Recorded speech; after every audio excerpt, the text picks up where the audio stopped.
माघी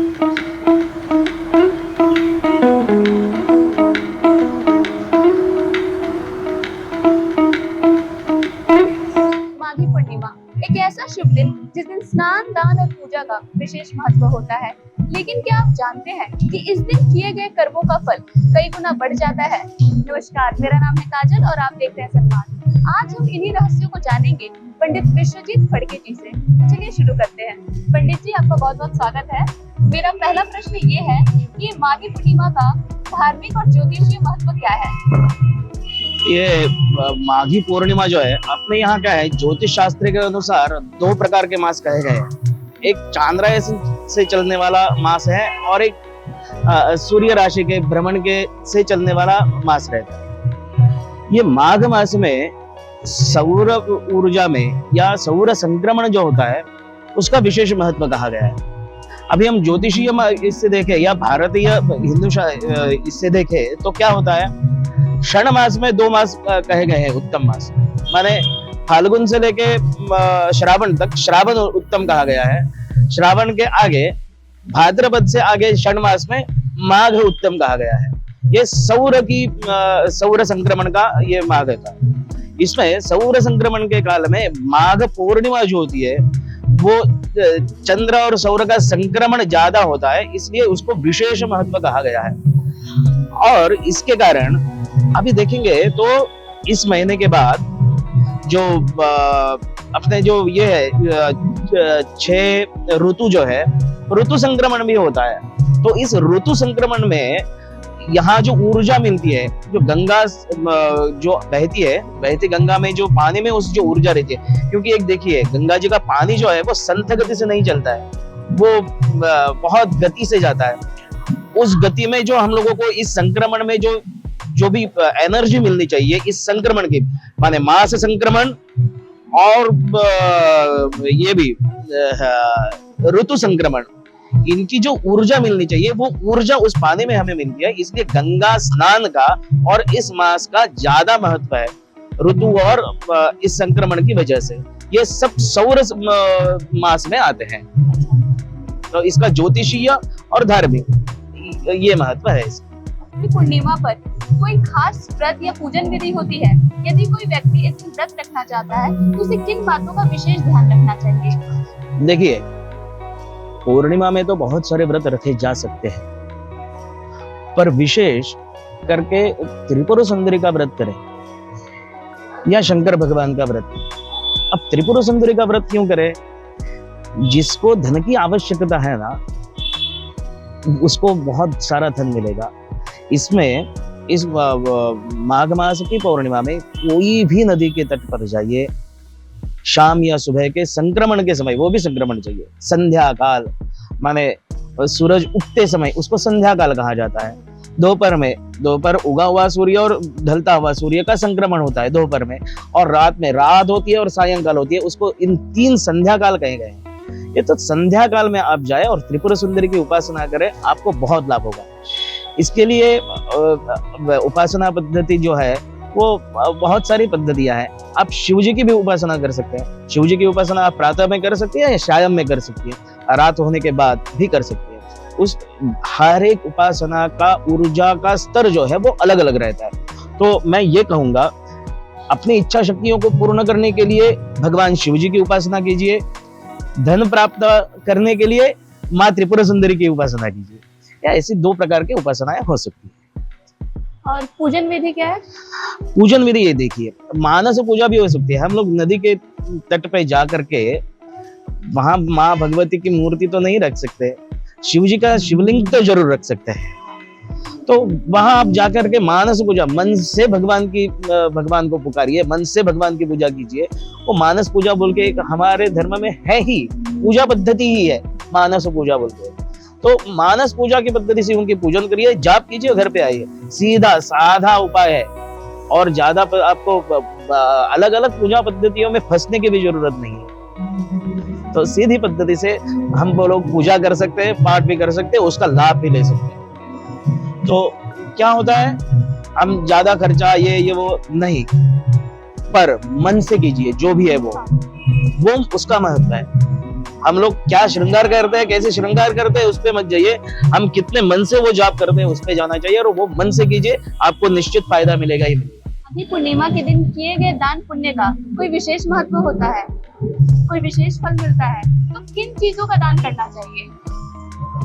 पूर्णिमा के दिन, माघी पूर्णिमा के दिन विशेषतः हमें गुड़ का दान करना चाहिए,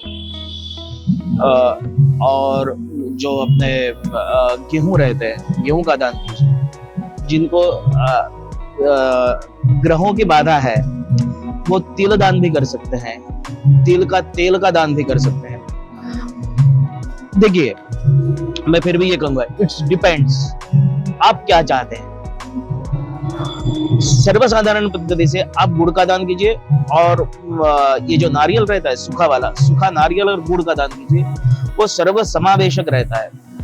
मतलब सर्व समावेशक मतलब आपकी जो भी मनोकामना है वो पूर्ण करने के लिए वो सूचक कहा गया है नारियल, और जो मनोकामना हो उसके लिए।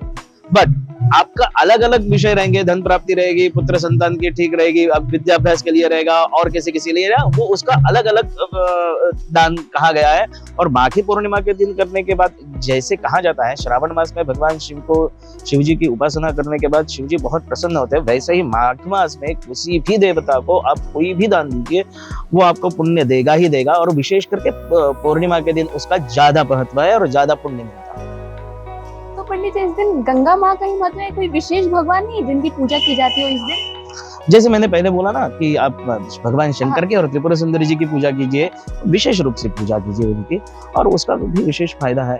और देवी की उपासना में एक अष्टोत्तर शतोपचार बोल के एक पूजा है माँ भगवती की, तो 108 उपचार रहते हैं। जैसे हम घर में करते हैं ना पूजा, वो 16 उपचार की ही रहती है, उसको षोडशोपचार पूजा कहते हैं, हम जो हर रोज करते हैं। और ये जो विशेष पूजा होती है ना माँ की, वो अष्टोत्तर शतोपचार पूजा होती है, 108 उपचारों की पूजा होती है। ऐसे बहुत सारी पूजा पद्धतियां हैं। जैसे मैंने इससे पहले भी बोला, पूजा पद्धति में हमें फंसना नहीं है, हमें उपासना में फंसना है। माँ के ज्यादा से ज्यादा ममत्व भाव उनका लेना चाहिए, इसलिए बच्चे की तरह उनके पीछे पड़िए, वो जरूर मदद करेंगे। और किसी भी शंकर भगवान को भी हो, माँ त्रिपुरा सुंदरी को हो, माँ भगवती को हो, माँ काली भी हो, आप उनके बच्चे की तरह पीछे पड़िए, वो आपको मिलेगी जी। तो ये बताइए कि पूर्णिमा तो हर महीने आती है, बिल्कुल, तो ये माघी पूर्णिमा हर महीने की पूर्णिमा से अलग कैसे है? जैसे मैंने आपको बोला ना, संक्रमण का समय है, तो संक्रमण, अभी देखिए ऋतु भी बदल रहा है, मास भी बदल रहा है, सौर मास भी बदल रहा है। इन संक्रमण, देखिए मकर संक्रांति का मकर संक्रांति, कर्क संक्रांति का विशेष महत्व जैसे कहा गया है, क्योंकि संक्रमण होता है, सूर्य मकर राशि में प्रवेश करता है, तब मकर संक्रांति होती है। वैसे ही ये संक्रमण काल है पूर्णिमा का, और मासोत्तम कहा गया है माघ मास को, और उसकी पूर्णिमा तो एनर्जेटिक रहती है, तो उसमें ज्यादा एनर्जी रहती है संक्रमण काल में। कोई भी, अभी देखिए एक जगह से दूसरे जगह जाए ना, तब एनर्जी लेके ही जाता है। आप जब उठेगी और यहाँ से जाएगी तो आपको एनर्जी ही लेके जाएगी, और वो एनर्जी का हम फायदा उठाते हैं। जो संक्रमण होता है उस एनर्जी का हमें फायदा उठाना चाहिए, तो इसका ज्यादा महत्व क्या है। माघी पूर्णिमा के दिन गंगा स्नान की परंपरा क्यों है? देखिए,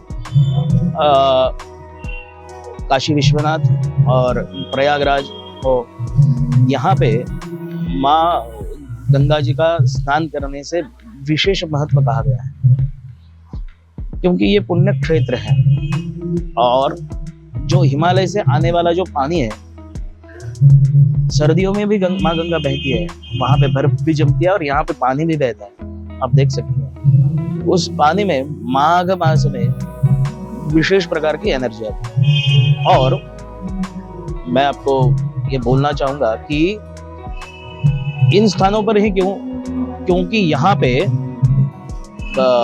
अमृत गिरा था, जो हमें मालूम है, वो किसी भी प्रकार से प्रमाण में एक्टिव रहता है इन जगहों पे ज्यादा।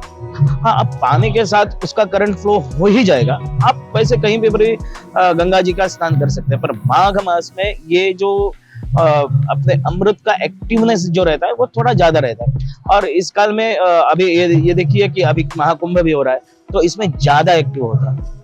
तो इसलिए ये जो कण गिरे हैं अमृत के, वो एक्टिव होने के कारण अपने शरीर, मन और चित्त पे उसका बहुत ही ज्यादा प्रभाव पड़ता है।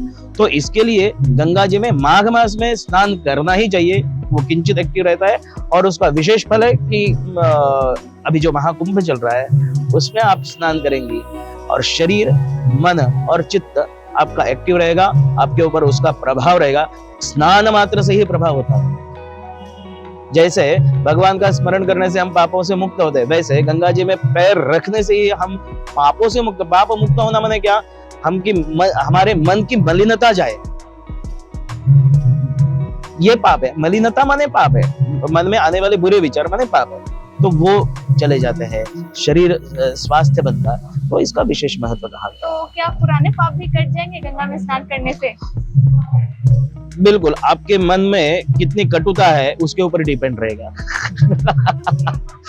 तो हम दूसरों को कैसे देखते हैं, अपने आप को तो पहली एक बात देखिए, हमें जग सुंदर दिखना है तो हमें हम खुद सुंदर दिखने चाहिए। हाँ। तो हम अपने को कितना सुंदर मानते हैं वो पहले झांक के देखिए, उसके बाद उस पापों का कितना निकलना है और कितना रहना है वो उस पर निर्भर रहेगा। तो हम ऐसे ही कहेंगे कि आप जगह को सुंदर देखना चाहते हैं तो खुद सुंदर बनिए और गंगा जी के तट पे जाइए। निश्चित रूप से पुराने से पुराना पाप भी मिट जाएगा, बट खुद को खुद सुंदर दिखना चाहिए और वो देखना सीखना चाहिए। वो सीखिए, गंगा जी के तट पे जाइए, माँ की आंचल में जैसे जाते हैं ना वैसे बच्चे के रूप में जाइए। निश्चित प्रकार से माँ गंगा आपके पाप धुलेगी। तो जैसा कि ये कुंभ में शाही स्नान का विशेष महत्व है इस दिन, और आपने भी बताया कि स्नान करना चाहिए, तो ये सिर्फ साधु संतों के लिए है या फिर आम जो जनता है, वो श्रद्धालु है, आम श्रद्धालु वो भी इसका लाभ उठा सकते हैं? देखिए, ये सबके लिए है। साधु संत जो है वो उपासना करते हैं, उपासक पद्धति उनकी अलग अलग रहती है। और वो जो मैंने जो पहले बताया ना, अमृत का एक्टिव होना माँ गंगा जी में, वो हर एक प्राणी को मिले, ऐसी साधु संतों की भी इच्छा रहती है। हर एक प्राणी मात्र को मिले, हर एक प्राणी मात्र को उसका पुण्य मिले। केवल साधु संत के लिए नहीं है, हर एक प्राणी मात्र के लिए। अभी देखिए, हमारे धर्म में कुटुंब की जो व्याप्ति की है ना, तो कैसे है, जब हम संकल्प लेते हैं, मैं आपको एक थोड़ा सा समय ले लूंगा। संकल्प लेते हैं, मम आत्मनः पुराणोक्त फल प्राप्त्यर्थम सर्वेषां सकुटुंबानां द्विपद चतुष्पद सहितानाम। शास्त्र में कैसी कुटुंब की व्याख्या की है? मैं, मेरे परिवारजन कैसे? द्विपद चतुष्पद सहितानाम। द्विपाद मैं मुर्गी वगैरह, चतुष्पद गाय, भैंस, बिल्ली, कुत्ता, ये सब हमारे घर के सदस्य हैं। इनके सहित माने प्रत्येक प्राणी मात्र को ये पुण्य मिले, अपना कुटुंब का हिस्सा है। और ऐसी उसकी व्याप्ति है कि केवल साधु संत के लिए है ऐसे नहीं, केवल मनुष्य प्राणियों के लिए है ऐसा नहीं। चराचर सृष्टि में जो भी प्राणी मात्र है वो उस समय जाए और गंगा स्नान करे, उसका निश्चित रूप से पुण्य मिलेगा। लोगों का कहना है कि माघी पूर्णिमा के दिन जो बच्चे जन्म लेते हैं उनमें कोई विशेष शक्ति होती है, ये सच है या बस एक मिथक है? सच बोलूं तो एक मिथक है ये। तो ये ऐसा है, अच्छा। विशेष शक्तियां जब भी मिलती नहीं मिलती ऐसे नहीं, सामान्य दिनों में भी मिल सकती है और माघी पूर्णिमा में भी मिल सकती है। ऐसा नहीं है कि विशेष ग्रहों की विशेष रचना होती है और ग्रह तारे विशेष स्थान में आने के बाद जिस बच्चे का जन्म होगा उसको उसके ऊपर ये कृपा होती है। एक देखिए, मैं उदाहरण के तौर पे आपको कहता हूँ, जुड़वा बच्चे रहते हैं, 2-4 मिनट के फर्क में होता है। एक बढ़िया ब्रिलियंट हो रहता है और दूसरा मंद भी रहता है, तो 4 मिनट में इतना कुछ बदल गया। हाँ, बिल्कुल बदल जाता है। तो ये ग्रहों की और बाकी सौरमंडल की, चंद्रमंडल की ये जो स्थितियां है उस पर निर्भर करता है। पर ऐसा नहीं है कि माघी पूर्णिमा के दिन आएगा बड़ी ब्रिलियंट बनेगा, वो पैसा वाला बनेगा, वो ऐसा बनेगा और उसमें विशेष कुछ शक्तियां रहेंगी, नहीं। मुझे पूछेंगे तो ऐसा नहीं है। तो ऐसा है कि वो ग्रहों की स्थिति, परिस्थिति जैसी हो, काल, स्थल, जन्म के समय स्थल भी मायने रखता है। आप कहाँ पैदा होती है, किन परिस्थितियों में पैदा होती है, आपके गर्भावस्था में आपकी परवरिश कैसी हुई है, इसके ऊपर बहुत सारा निर्भर करता है। बिल्कुल बिल्कुल बिल्कुल। आप गर्भावस्था में क्या सुनती है, आप गर्भावस्था में चाल चलन कैसा होता है, माँ कैसे बर्ताव करती है, माँ कैसे खाती है, माँ क्या खाती है, कैसा अन्न खाती है, किस प्रकार का अन्न खाती है, वो भी बच्चे के ऊपर, वो भी डिपेंड करता है कि वो बच्चा कैसा। तो बहुत सारे एक्सपेक्ट्स हैं। बहुत बहुत धन्यवाद पंडित जी। बिल्कुल।